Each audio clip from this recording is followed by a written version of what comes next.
Okay, so what do we have here? We have some nominal 3-foot long, kiln dried, used framing lumber, 2x6, 2x8. I was able to get my hands on a few pallet loads of this material from a local lumber supplier who was changing out their shelving.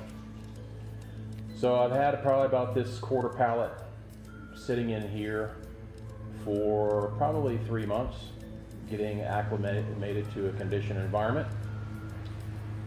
And what I'm going to do is take this material and make things with it and try to make this lumber more than it is. So the first project I'm going to do is I'm going to take quite a fair amount of this and I'm going to turn it into an attractive kind of a mid-century design dining room table. What I'd like to do is show you the concept of what I have in mind for this dining room table. Okay, so my intent is to have something that is clean, semi-modern, kind of a graceful looking table. So my intent is probably to have my legs be, say, maybe a 8 or a 10 degree angle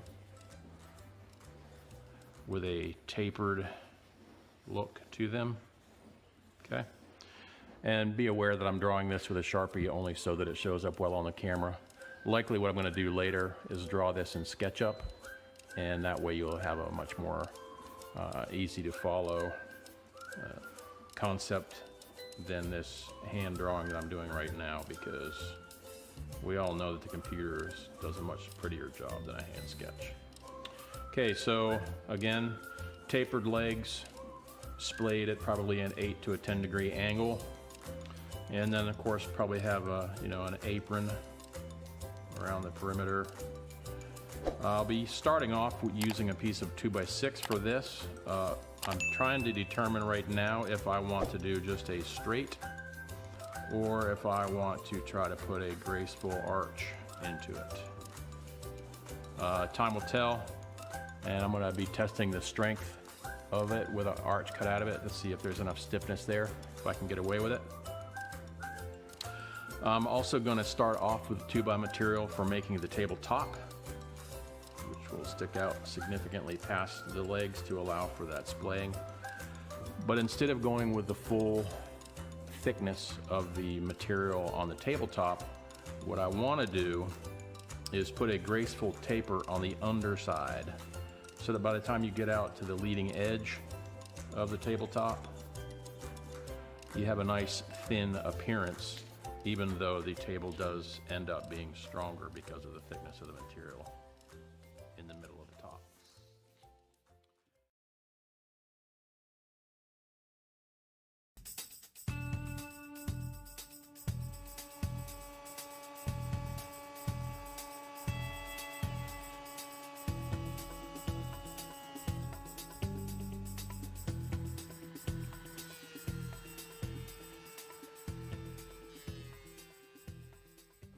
So we have here some 2x material, some framing lumber that I have milled down recently.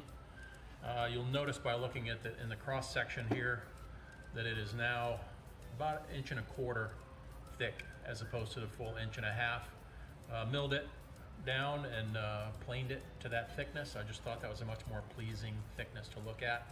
You'll also notice too, I believe if you can see that sighting down it, that I've also now dressed and beveled the edges, and everything has been given a rough sanding with 80 grit, just to make sure that everything has a basic smoothness. We'll do some more fine sanding later. You'll also notice too that in this piece, I've already done it off camera, I have mitered each end.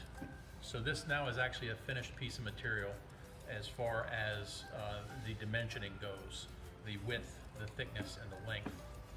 I've got mitered ends because that's how I'm going to join these stretchers to the legs, and we'll demonstrate that here shortly. But right now I just want to talk about the fastening methods. I'm going to use a couple of different methods because I want this table to be very strong and to withstand long-term use.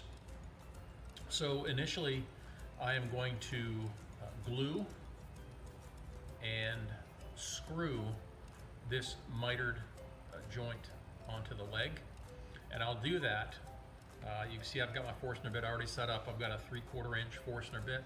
I'm going to countersink probably about 1/4 inch into the material, and then that will allow me to pre-drill a 3/16 or 1/8 of an inch hole at a 45, so that the fastener will come through the material right about here, okay, and go into the leg. So the glue and the screw is going to hold that as the initial strong joint.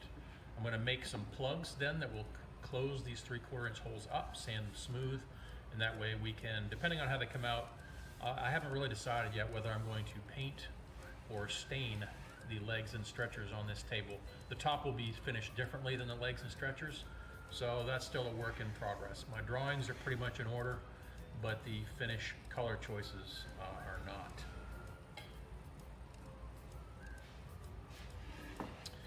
Okay, experience tells me that with this type of a joint, I would need to come back about 2 1/4 inches. So I'm simply going to use my speed square to come back 2 1/4 from the long point of the miter. And then I'm going to come in about 3/4 of an inch from each edge, and that will give me my location of the center of my 3/4 inch holes. Okay.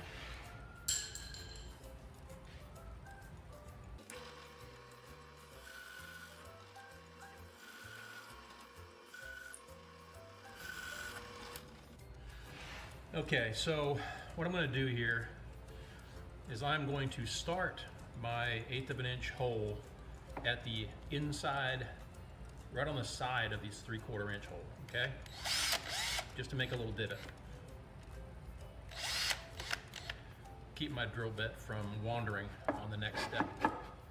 Now what I'm going to do is I'm going to put my the tip in that little divot I've created, and I'm going to shoot off at a 45-degree angle here, approximately. And that way, this pre-drilled hole will come out where you'll see that the fastener will be coming through on this beveled edge and not out here somewhere.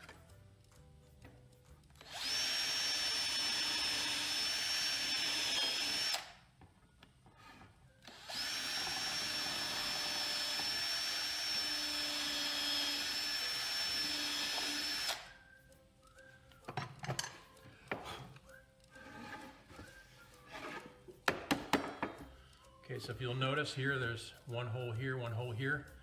What effect this will have is when this joint is screwed together, the 2 screws are going to work to clamp the glued joint.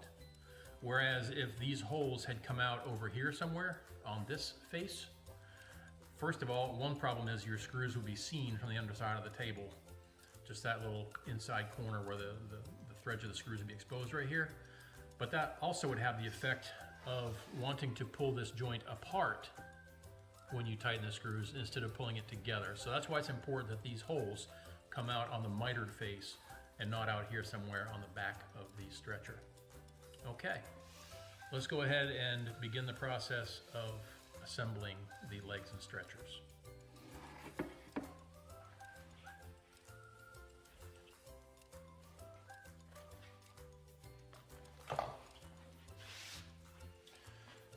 Okay, so one thing I neglected to show you in the previous video was my router table in action. Right now you'll see I don't have a fence on the table. That shouldn't be needed for this activity because this router bed does have a bearing here. So the bearing will ride against the material, and all I'm going to do is put a simple bevel on all 4 long edges of my legs. So I'm going to put my headphones on for hearing safety and preservation. And after that, we will demonstrate the leg to stretcher connection. So bear with me. Let me put my headphones on. We'll get started.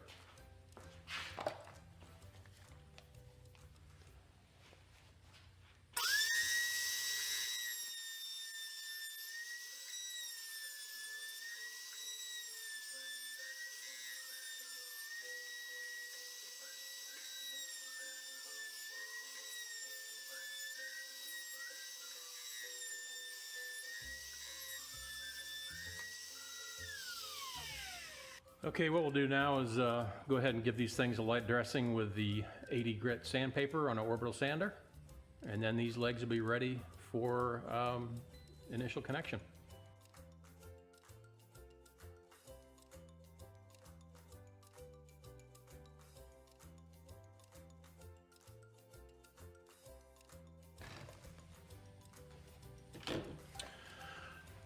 Okay, so is this finished? By no means is this a finished sanding at all. However, be aware and be reminded that these have already been run through a thickness planer, so we're dealing with material that already has been dressed fairly well.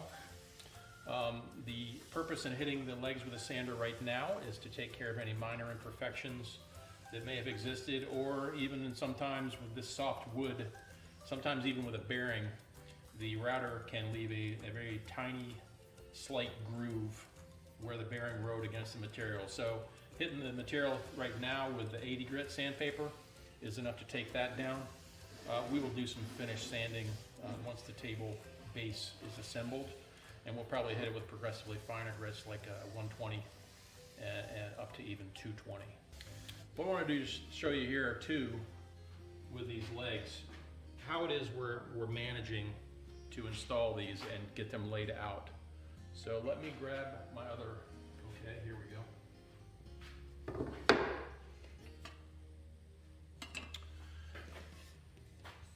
In order for the stretchers to meet these legs and have it come out so that the legs don't protrude too much, trying to allow for the fact that the stretchers are going to be going in this direction in relation to the top of the leg. Okay? So because of that, what we've done is I've decided to come in about a ½ inch. Okay? Right there. And right there. Now, because these legs are going to be at an approximate 8-degree angle in relation to the floor, but these stretchers are going to be vertical in relation to the floor, I'm going to use my speed square not to square from this side or from this side, but to square from this side to come up with where the stretcher is going to meet the table leg. Stretcher is about 3 inches tall nominally, so I'm stopping my mark at about 2 3/4. I don't want to really see that pencil mark go beyond the leg. So if you can see, this mark here is not parallel to either side of the leg, but what it is it's square to this. Since this cut will be level or horizontal in relation to the floor, that's the way to get this mark laid out so that that stretcher is vertical in relation to the floor.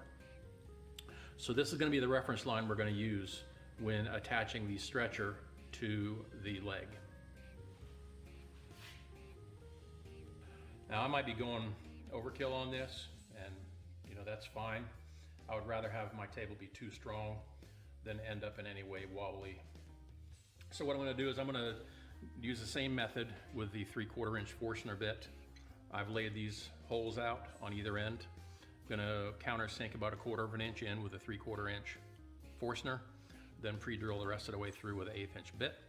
This will be a glued and screwed this joint here is certainly going to be rock solid by the time I'm done with it.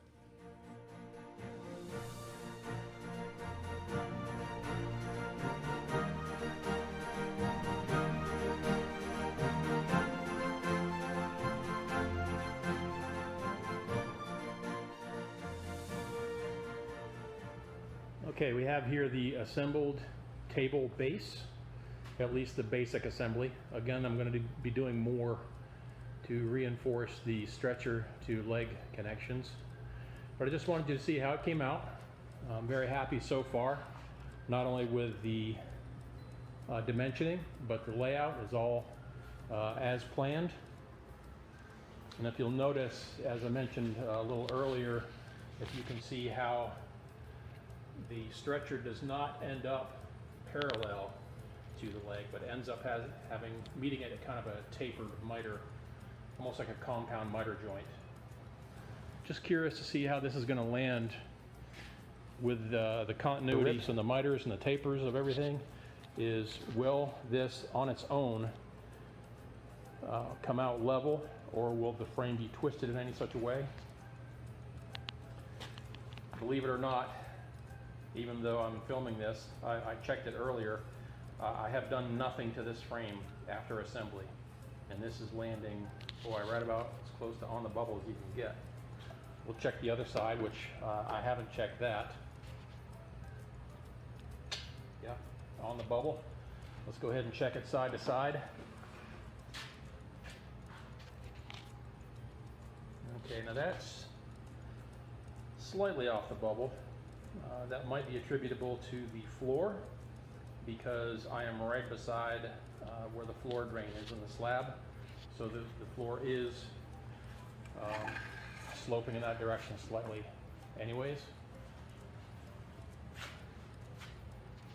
Yeah. And as you can see, this side is showing the same thing. So friends, I think this shows this is pretty good. We're going to do some reinforcement to make sure everything stays the way it is, but I'm very happy with how this assembly has come out so far. We have our finished assembly of the legs, stretchers, and the reinforcements at the corners. Also have gone ahead and primer coated the assembly as you see it, and given it a single coat of a off-white final color. So what we're going to do now is we're going to move ahead, and I'm going to show you how we're going to begin to assemble the top that will be mounted onto this base.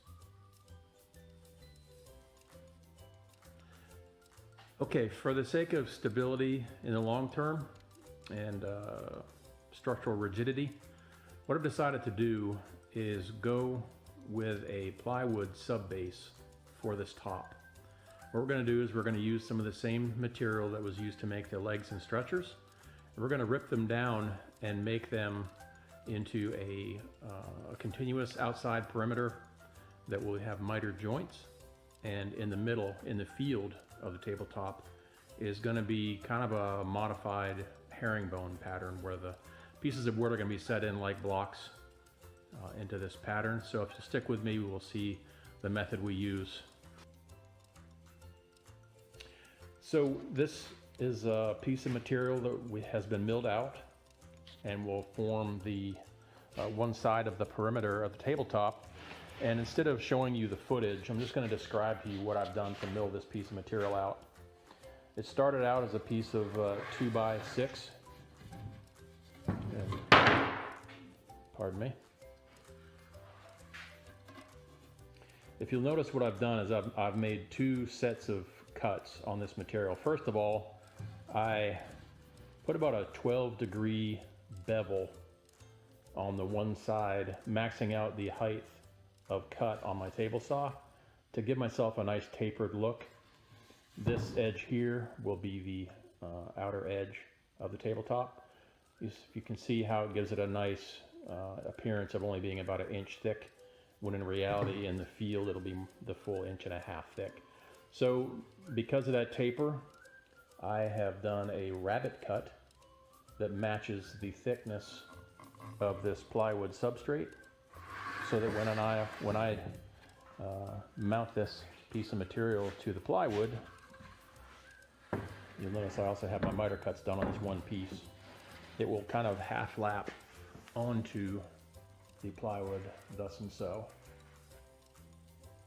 What I'll do is I'll run a piece like this all the way around the perimeter of the top, and that will give me the frame that I can then begin the layout of my herringbone pattern blocks in the middle.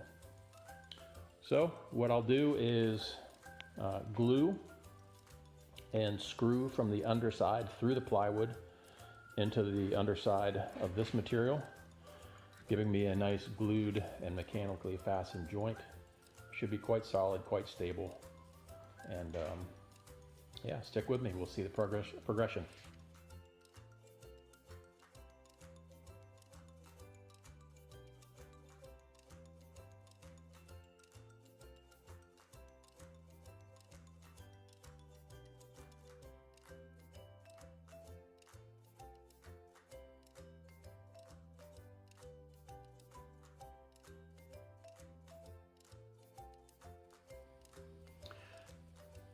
The materials I'm using, I was limited by a nominal, probably about a 40-inch max length on the 2x material I'm using. So I'm obligated to have a scarf joint midway on the long side of the table. So what you can see here is I've assembled 4 pieces. I'm going to flip the top over, take measurements to cut the remaining pieces and get them glued, screwed in. And then we'll show you some footage once those pieces are installed.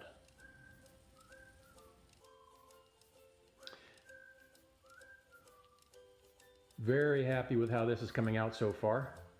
As you can see, I now have the whole perimeter of the frame glued and screwed to the plywood substrate. Pardon that little blur there with the autofocus. You notice the miter joints have come out nice and tight.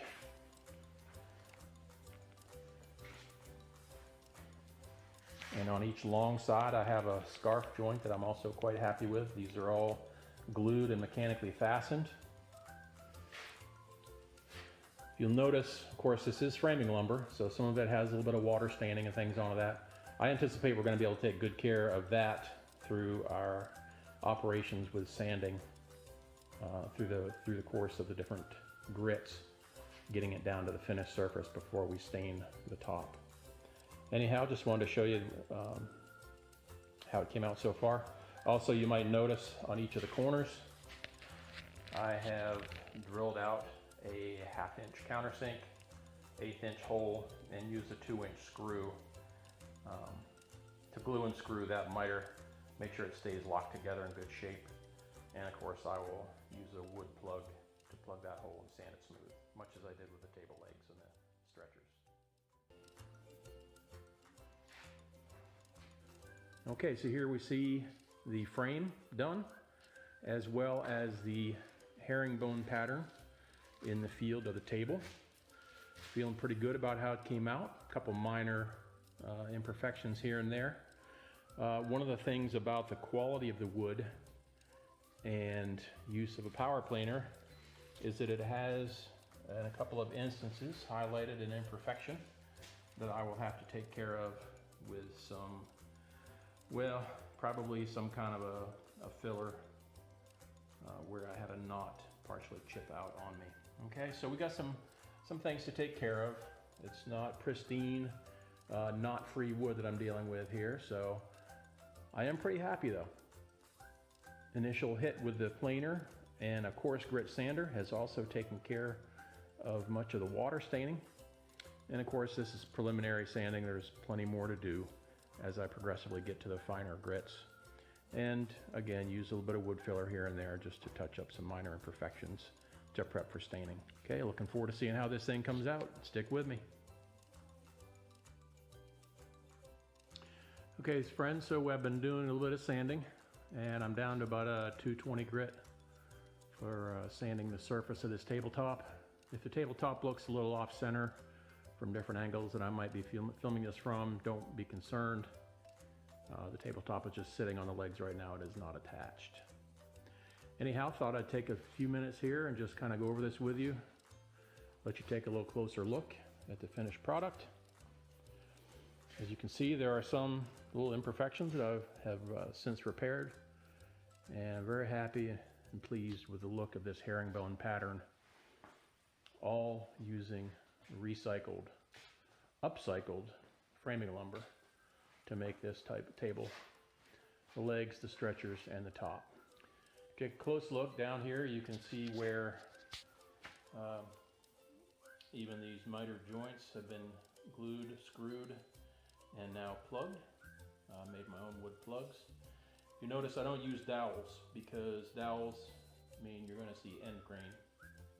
So I make my own plugs with the horizontal grain pattern so that once that is sanded and stained, it'll blend in a lot better. You also notice too, it took time to make sure that the grain in the plug is parallel to the grain in the board. Minor details, but overall, I think ends up giving you a much more high quality, detail-oriented finish.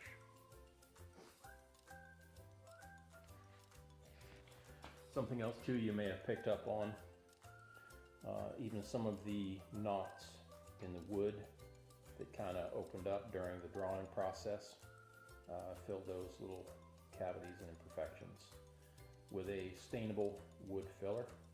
This is going to be a dark stained top, and so I think those details will blend in quite nicely and look good once we've got this thing finished. I'm actually going to be using a gel stain, and let me see, what's the color on this? Yeah, it's a walnut stain, so it'll stain a nice dark brown. I think it'll go quite nicely. The lighting isn't perfect for this, but if you can tell, the legs and stretchers are kind of like an antique off-white. So I believe that walnut stain on the top is really going to set it off nicely and contrast well. As you can see, I'm showing you the underside of the table. I want to get a feel for how the stain laid, how the color works and all that, and I'm pretty happy with the tone that it's going to be. I've pre-treated both the bottom and top of the tabletop with a wood conditioner. The soft wood and the open porous grain can sometimes lead to splotchy stain. So I have done that wood conditioner first and let it dry for about an hour, which is within the manufacturer's recommended time frame. So I've tried the stain here on the bottom, and so what I wanted you to do is get a chance to watch as I apply the stain to the top and see how it lays on this nice herringbone pattern. Okay, so I'm simply going to use a rag to apply this stain liberally. I'm going to lay it down here, rub it in, and where possible I'm going to follow the grain of the wood with the stain. But with this herringbone pattern, it's going to be kind of hard to do that consistently in the field of the table. So I'll focus primarily on following the grain around the perimeter. And in the center of the table where the herringbone pattern is, I'll probably go in more of a circular pattern with my application. Now if you notice, I'm going on kind of liberal with the stain, and I'm not really wiping all the excess off initially, but I just want that stain to have a good opportunity to soak in to this open softwood. Again, real happy with the tone that this is taking on. And so far, this wood conditioner does seem to be minimizing any possibility of splotchiness. I'm going to follow the manufacturer's instructions as well. If I have to apply a second coat of stain, I will do that as well within the time frame that they specify. And generally what they want to do, they recommend, is you lay the stain on, let it sit for anywhere from 5 to 15 minutes, and then wipe off the excess. You definitely don't want to let puddles of stain dry without wiping them up.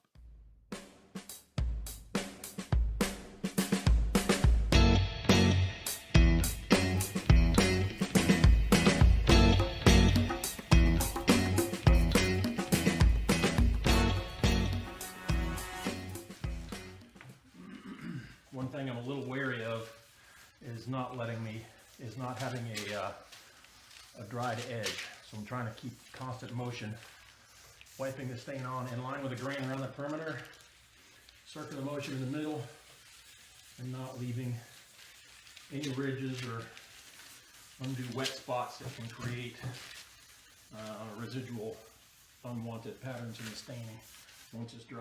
So I'll kind of have to move fast here.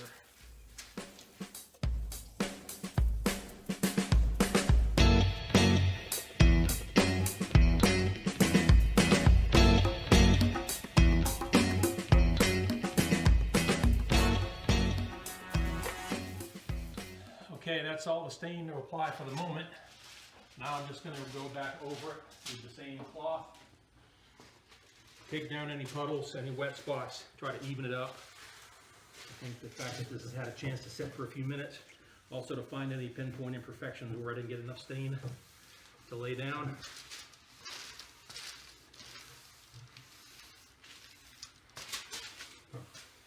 Be real careful with these miters to not try to let that cross grain look happen. There's a pattern on the stain. Just let her lay down.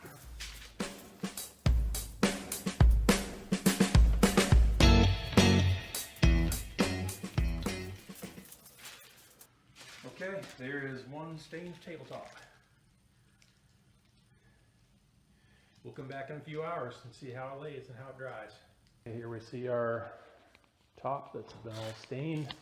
It's had probably a good 24 hours plus to let the stain fully dry and settle in. Real happy with the evenness of the coverage. That surface prep conditioner really did a nice job helping to avoid any splotchiness in the color absorption. It is a very open grain porous wood that we're using here, so that conditioner really did the trick. So the staining is complete and dried and cured for a good day, day and a half plus. So now we're going to go with a multi-coat urethane clear coat on top of the stain. So what we're going to do here is we're going to get the cap. I kind of got it started, so take the cap off. What we're going to do is we're going to give this a good stir. Certainly don't want to shake polyurethane, but you want to give it a good stir. Make sure that anything that's settled at the bottom of the can gets stirred back up into it. This actually looks quite good. I'm going to just give it a decent stir anyways, out of principle. And then we're going to go ahead and apply this poly using a shop rag. I've got a fine bristle brush as well. I may kind of do a back brush using that after the poly is applied. The trick with this is to apply thin coats and apply maybe 3 to 4 coats instead of trying to lay it on too heavy in one shot. Okay, a couple things. One is I'm going to be applying the poly with a brush. I said a shop rag earlier. I've changed my mind. I'm going to use a brush to apply it. The other thing is too, you'll notice upcoming in the video as I'm applying this, you're going to see, I forgot to mention the use of nitrile gloves. They're very handy and helpful when it comes to protecting your hands from exposure to chemical products, and it also makes the cleanup a whole lot easier. So let's go ahead and give a shot at applying this polyurethane to the tabletop.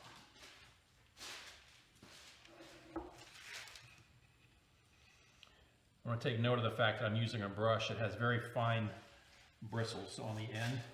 It's going to really help this to lay down nicely.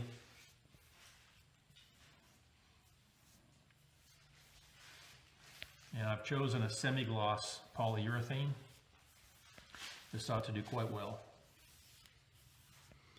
If you'll notice, I'm making a point of going with the grain as much as possible.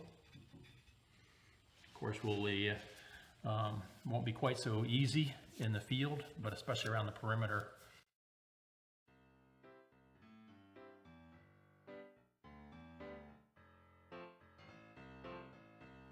Especially around the perimeter of the table, I'm going to make sure that we've got brush strokes that are going in parallel with the grain.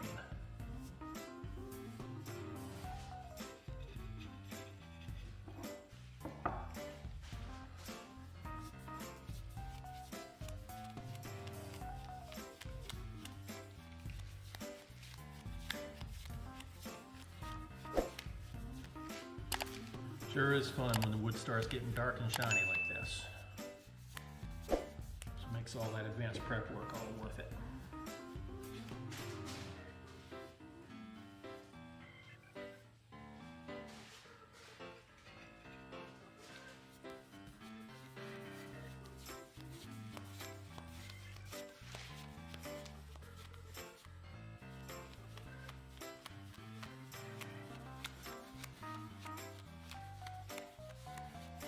Again, if you'll notice, I'm doing a lot of brushing here because I don't want to lay this on too thick. I want this to lay down nice and thin and nice and even.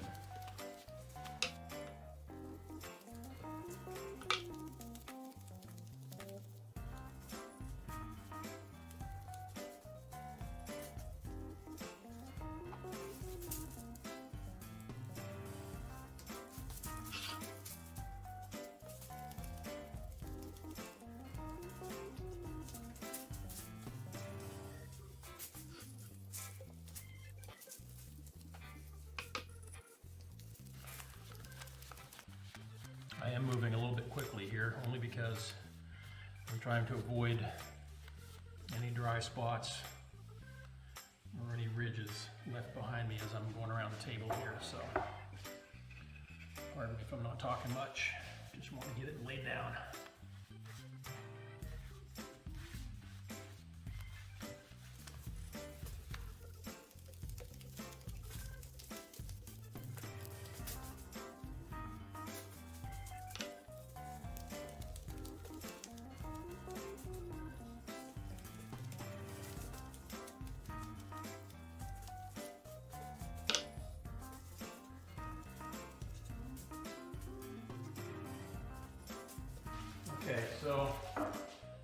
good single coat going on this. I'm going to give one more quick pass around the perimeter boards just to make sure that all my brush strokes are going parallel with the grain. And then we're just going to let this cure up and see how it goes.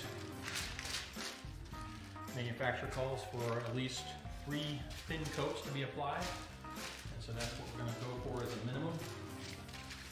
If necessary, we'll just use our judgment on that, and we'll be doing a light sanding between coats, probably 220 upwards of a 400 grit, just a light scuff between coats. This brings us to the end of our construction process, and now we can see the finished dining table set up in its new home. Let's take just a quick walk around, see some of the details, look at the beautiful grain pattern. Admittedly, it's just framing lumber, but boy, when it's finished up and dark stained, they're really turning out nice.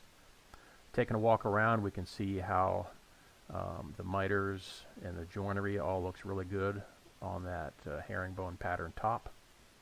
The dark stain really brings out the variety in the grain pattern, and these place settings, of course, make that look real nice as well. Let's take a closer look. We can see here the miter joint and the consistency that came out on the herringbone pattern, really nice. Close up here of the plug screwed miter joint. Also real happy with the look of this tapered undercut, giving the table edge a nice graceful slender look while maintaining the strength of the full 1.5 inch thickness. Also, we see the chamfered edges here of the tapered leg. All in all, very happy with how this came out.